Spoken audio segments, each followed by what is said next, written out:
Previously on Get In The Mecha.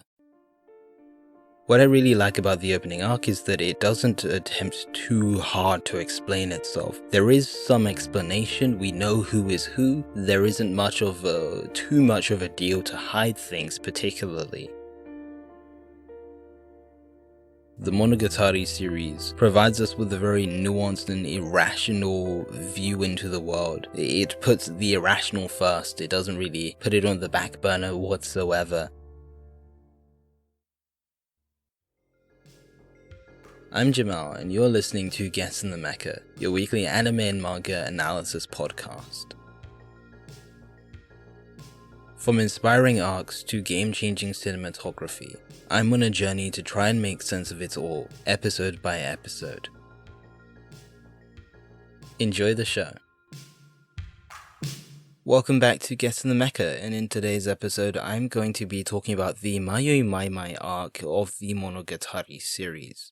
In today's episode, basically what I want to talk about is, as I said, the arc, and I'm going to be honest and say there isn't too much to say for this arc. It's a pretty short one. It is the first arc for Mayoi in the series, and it's one that went by me quite quickly. There are a few things to say, but that doesn't mean I'm going to spend too long on it, and so I'm going to try and keep things brief in regards to the narrative and aesthetic, and what we can take from the Mayoi Jiangshi arc as a whole. I also want to say welcome to all the new listeners. If you are new here, new to Get In The Mecha, basically what I do is I analyze anime arcs and animation and stuff every week. It's I like to think it's a rather chill podcast. And that's really it. I just wanted to do that because I usually don't talk about what this podcast is about. I usually just continue.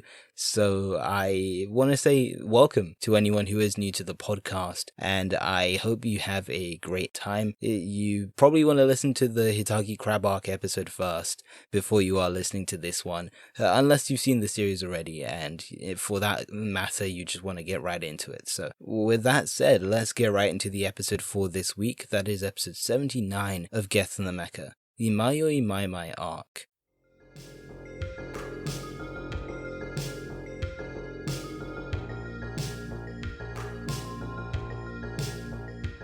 To start off every episode, I like to give you alerts in case there are spoilers, and in today's episode, there will, and for most of these arc analyses, there will be spoilers, and in this case it is spoilers for the Mayoi Mai Mai Arc. I don't really have much to say beyond that. This episode, again, isn't really intended to be very long. Kind of as a completionist, I want to get through all these arcs, and I think the main goal here will be to talk about this one, even though it isn't particularly a standout one for me personally.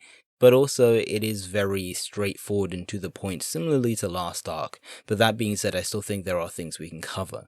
I also like, or a tradition I'm getting into, at least for these Monogatari episodes, and it being a production that I'm very passionate about, I want to point out who directed alongside storyboarded these episodes. These are all according to the Bakemonogatari wiki, or that is what I'm using so far for these arcs.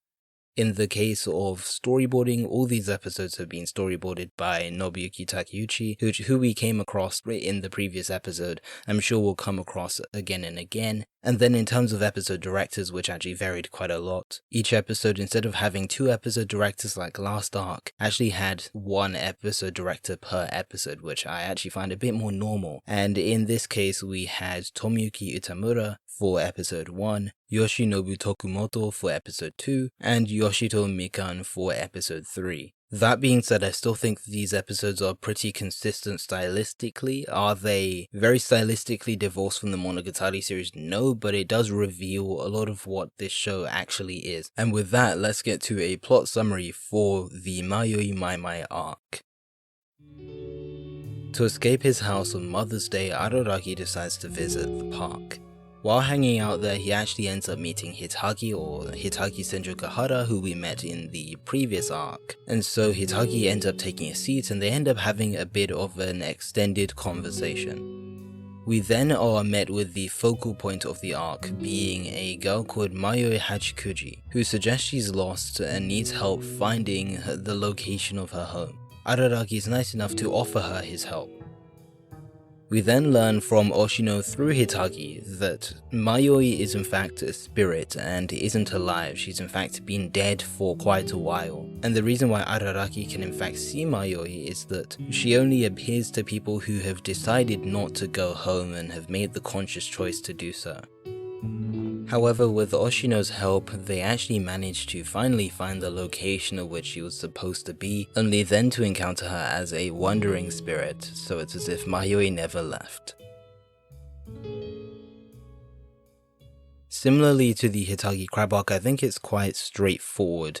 We have the first episode, which is this conversation. We meet Hitagi, we decide to go to the park as a decision. We then meet Mayoi, we then decide that, or we then inquire who Mayoi is in order to find out why she's lost. We find out why she's lost, and there's a bit of a shock reveal sort of, and then afterwards we find her home. She returns to her home, and then by the very end we find out that, oh, she isn't completely gone, but we did prevent her from being just a spirit, or like the spirit in that sense. She's now a quote-unquote wandering spirit. Again, it does rely around this very pretty easy to understand structure of problem, reveal, solve the problem, and resolution. The resolution being her back, because she's really fun anyway. So I was really actually very happy when she did return back, because Mayoi, although this is a bit of hindsight, I did say I wasn't going to use that, but if I dare say, Mayoi is one of my favorite characters, if not my favorite in the series.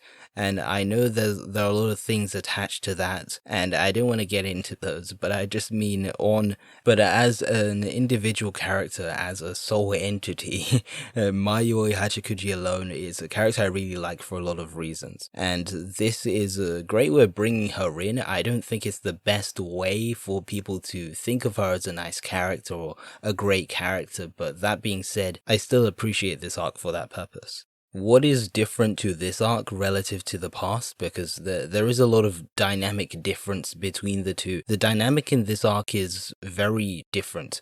Obviously, Araraki and Hitagi are now friends at this point, and also we still are pretty new to this series, so it does work very based on kind of easing us in. But differently to Hitagi Crab, what I kind of like, or how I think this differs, is that it focuses more on easing in as opposed to this clash between characters, or this chance or by fate clash between the two of them, being Hitagi and Araraki. The first arc kind of depends a lot on this encounter, this confrontational encounter, being the sharp Hitagi that's all up in Araraki's business. And then Araraki, who's kind of like, okay, but then things get really weird and whack, and so he really just has to perform this ritual with Oshino. So it kind of all works based on that very turning point. But the turning point here is more of a reveal as opposed to a surprise encounter. No one's falling down the stairs, but in fact we're meeting someone at a park, but then we find out the very nature of the person at the park. And this does go back to what I've spoken about prior in this series, being that Mono focuses a lot on the internal, what is within, or the true meaning behind the layers to which we see a person. And in the case of Mayoi, we could think that she's just a really nice schoolgirl, and then we realize that she's dead, and she's actually been alive for multiple years, a long time, which is actually really unfortunate to me. But we're able to delve it past appearances, and often within this series, as the Mayoi Mai Mai arc shows, it sets a precedent for, again, going beyond the appearances and seeking out what is really behind these layers.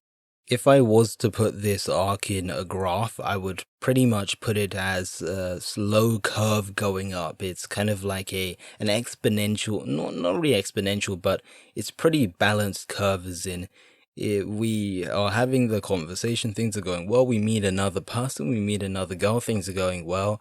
We find out she's dead, things are getting a bit misty, things are getting a bit intense. Maybe not intense in the typical sense as in we're going crazy and mad, but we're very confused and we're really trying to sort this out. We then end up meeting Hanako, which is always a good thing, and then we eventually find her home. So yes, nothing to write home about, but that isn't, I don't mean this critically, I just mean there isn't much to get your head around structurally. It's more of how these episodes are composed, which I find very interesting, and kind of daring in a way too.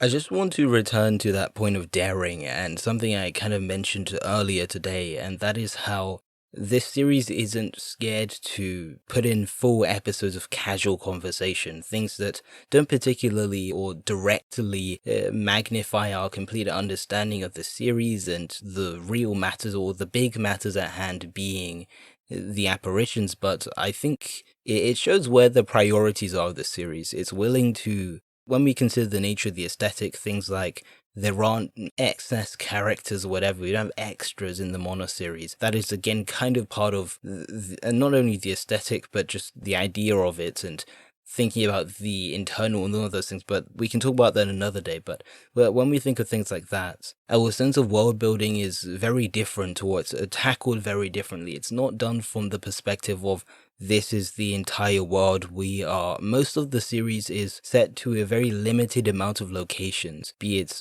Araragi's home, be it kind of just around the town and places, or the school, Naatsu High School, on the roads or pavement. They are very limited and they're also very empty, but that is part of the point. But we have to figure out a way for us to understand who these people are and how they interact with the world. And a really great way of doing this is in the very simple way to which episode 1 of the arc does so, or episode 3 of the series, which is just talk about the world, just talk about how we feel about things and each other.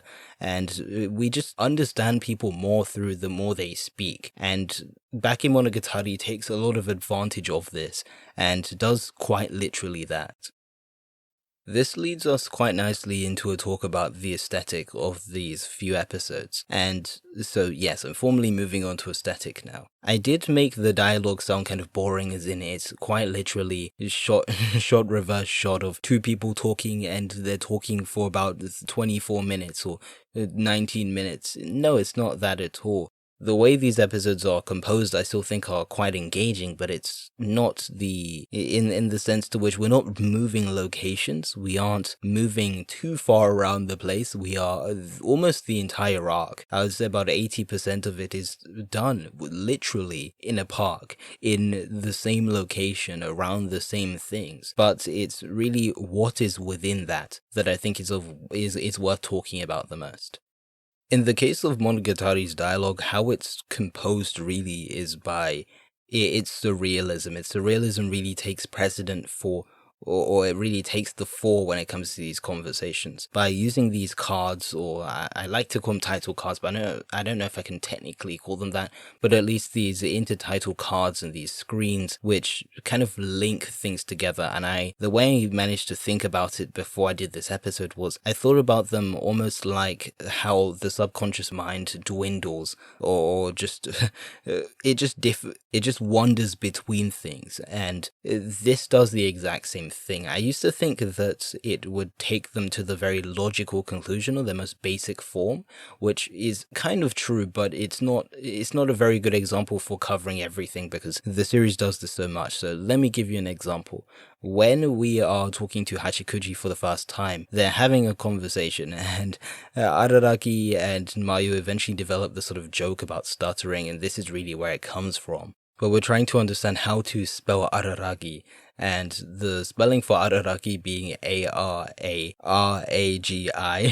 I've typed it out enough in my notes to know this, or I think you should know this, to be honest. But what is funny about that is that when he's saying it, the screen goes to a typing screen as if he's typing it out on his computer or laptop and so. And then I believe they make a correction, so they backspace a bit and then they retype that bit as she says the wrong addition, which is what develops the joke. And the point is that wasn't particularly quote-unquote necessary. He could have said his name and spelt it and they still could have had a similar dynamic, but it's the point of exemplifying and bringing more understanding to it. We pair audio and a thought and an understanding with a visual code. It's a thing that it's a precedent set here that becomes a thing for almost the entire series. Similarly to when Araragi blinks, for example, we have a camera noise where associating our, even though it doesn't show a camera, we're associating emotion or a visual thing with a sound. And in the case of this episode, we are associating a sound or spelling or phonetics with a visual code too. It loves to pair the two together, and that is a theme which that's the main theme I wanted to point out in this episode from this arc. And one I want to talk about hopefully in the future as it gets deeper, if I can say that, and it becomes a lot more useful for understanding the wider narrative of the Monogatari series. Another example I really like in this arc is when Mayoi and Araragi are having a conversation, and then it eventually turns into a bit of like an argument or a confrontation, and it immediately switches to a letterbox. It goes full 2:3:5:1 cinematic aspect ratio for a brief second, just for the purpose of capturing this quote-unquote dramatic moment. And it's weird because fights aren't typically, or in real life, they're not particularly cinematic. We make them cinematic. It's as if we impose what becomes cinematic and epic. It doesn't really have to be like that. But as soon as you put the ratio on it, as soon as you put the bars on the footage, it becomes this really dramatic thing. And I really like that. It shows it's not only just to look cool, but it shows attention to the media, and it does show and reveal that it is, if I dare say, all constructed. We construct what is a confrontation visually. And I like that sort of self-awareness that its filmmaking really has, not only just because of fourth wall breaks and all that. I could talk about so many of those from this series, but it's not just that. It's just showing attention to how everything we do is associated to something else, and we associate the cinematic aspect ratio with confrontations and action, and it really takes advantage of that. A final thing is this sense of voyeurism, which I kind of get from this series. And we get that at I want to call it the peak of this arc, or at least the climax. That's a much better term, the climax of this arc. And that is when we have the big reveal that Mayoi is in fact dead. She was never alive to begin with. And we have these really cool rotations, and it moves in a really cool way, which it comes sort of slanting in. It's moving forward, but it's also rotating to the sides as well. And I do like that because it's as if the characters don't notice it, but it feels like a very active camera too. It's coming in, it's very intrusive upon these characters, or upon the realization that she isn't alive. And it was just a really nice thing. It's something that we see all over with this episode, I'm mostly going to be saying that this is something we see all over the series, but that is part of the point. The point is that this arc continues to set the precedence for the Monogatari series as a visual anime, or as a visual piece of media. And Takeuchi's storyboards just do exactly that. They remind us of these very fundamental things that make the Monogatari series the Monogatari series. And by bringing these in as early as the first arc and continuing them in the second, we get a good sense of what this series is all about and how it presents itself. And the Mayoi Mai Mai Arc and these rotations and its voyeurism and its realism do all of these things. With all of that, I'm going to end the main part of the podcast here. I think I've spoken enough about this arc, and I would, as I've said throughout, it would be disingenuous if I tried to milk this out, because there isn't too much to say here. It isn't it's not an arc that I remember too well, if I'm completely honest with you, but it isn't a bad one. I don't want to pass too much judgment on it, really. It's not a bad one, but I also do think that it isn't the most interesting one, and one you're going to remember for so long, but it establishes a lot of good jokes to come afterwards, which I really enjoy, actually. So let's go to the In The Moment segment for this week. I know I'm actually doing segments consistently now, but let's get to it. And I want to talk about a music video from this week.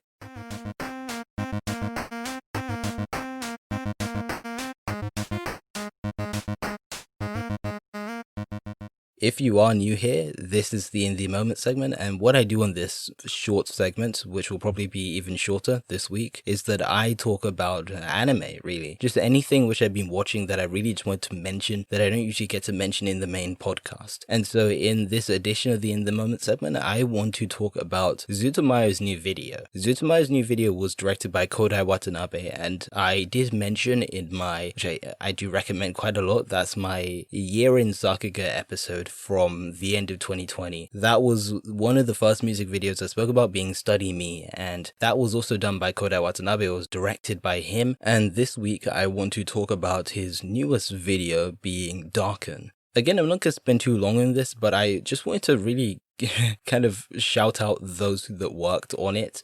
We have animators like Masami Mori, Yuki Hayashi, who you might know from everything from My Hero Academia to, I do believe Yuki Hayashi also touched One Piece for a time or for a bit. Very talented animator too. And then one of my personal favorites, who you might not know so much, being Yotube as well, who I do believe also worked on some compositing also.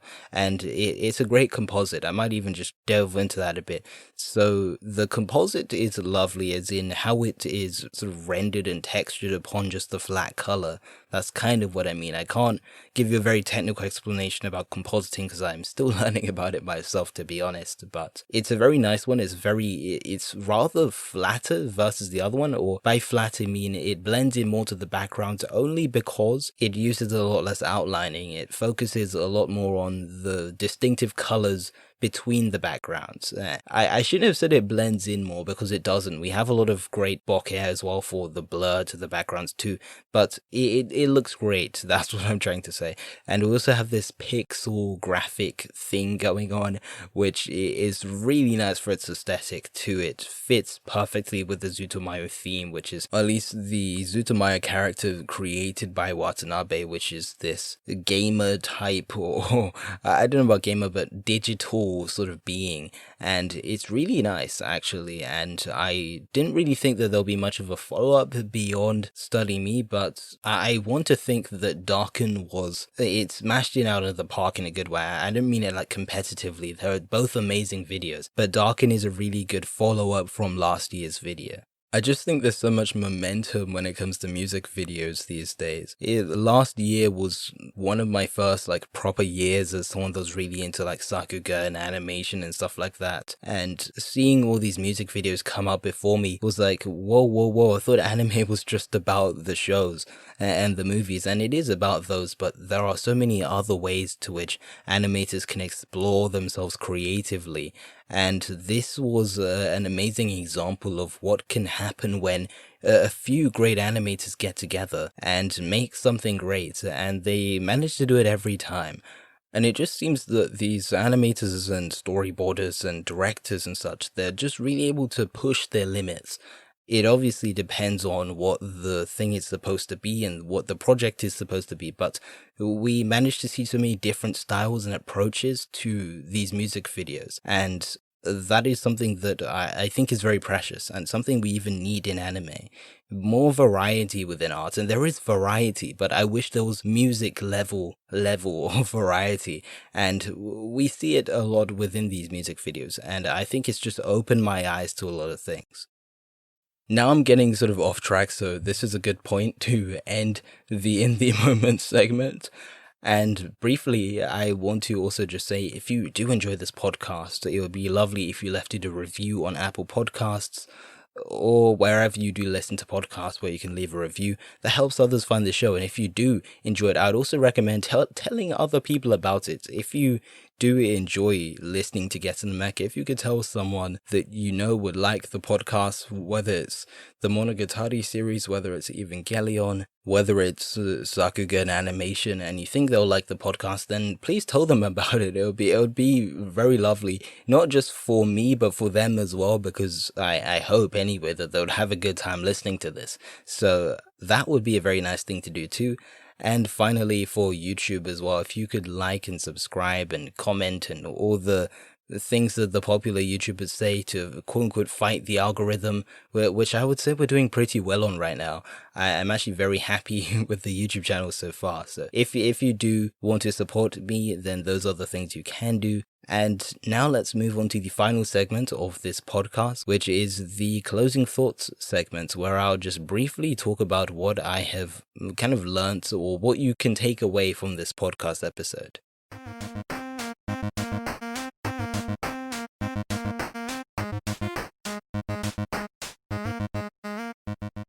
The Mayoi Jiangshi arc to me isn't a very special one. I don't want to say that it is a bad one either, because it isn't, to me personally, but it isn't one that stands out to me very much. But I think that is partially because it does the very Monogatari-isms, or the very Monogatari things. Nobuyuki Takeuchi storyboards these to the very same quality to which he storyboards the first 2 episodes of the Monogatari series, being the Hitagi Crab Arc, and he does these very well. There's no doubt about that, and I'm not putting this on anyone that's made these arcs. I think these are 2 good arcs, and the Mayoi Mai Mai arc is a good one too. I just think that it does a lot of the same things which we've seen before, and it is a lot more, it is at a much slower pace, and it still has a very simple structure. These aren't bad things particularly, it just means that it isn't very memorable, but it does set the precedent for a lot of things going forward. That being said, I enjoy quite a lot of things about this arc, be it the kind of weird voyeurism that we always manage to get from this series, to it associating visual codes to noises and noises to visual codes. It reminds us kind of what the Monogatari series is all about, which is about digging into the inner of things and trying to understand them for what they really are, and within both its aesthetic and narrative, it does exactly that.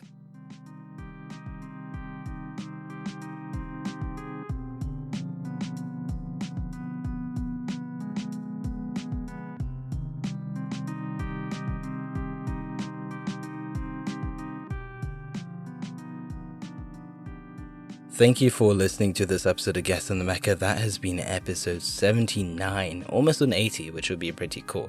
And I hope you enjoyed this episode. It was a bit of a short one, as you can tell, and I just wanted to, for completionist purposes, do this episode. I don't mean that as in, oh, I didn't want to speak to you guys. I do, and I love doing this podcast every week. I just mean that there wasn't too much to say for this arc, but it would be kind of mean if I just skipped it, like I kind of did with some other arcs as well, like for AONOXis when we skipped the Terror of the Kraken arc, and then I redid it, but I kind of just had to do it because it's an arc nonetheless. Short or long, not so memorable or memorable, it's an arc and it serves a purpose, and I think I have a purpose to cover it too.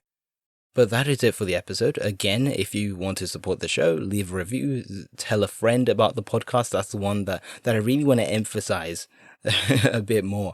If you just know someone that will like this podcast, please tell them. That would be very nice if you could do so. And then finally, the YouTube stuff, the like, subscribe, you know the deal by now. So that is it for this week. I will hopefully see you next week. I can't guarantee what I will be saying, but I will be saying something next week as always. So I have been your host Jamal today. Have a great day, and this has been Get In The Mecha.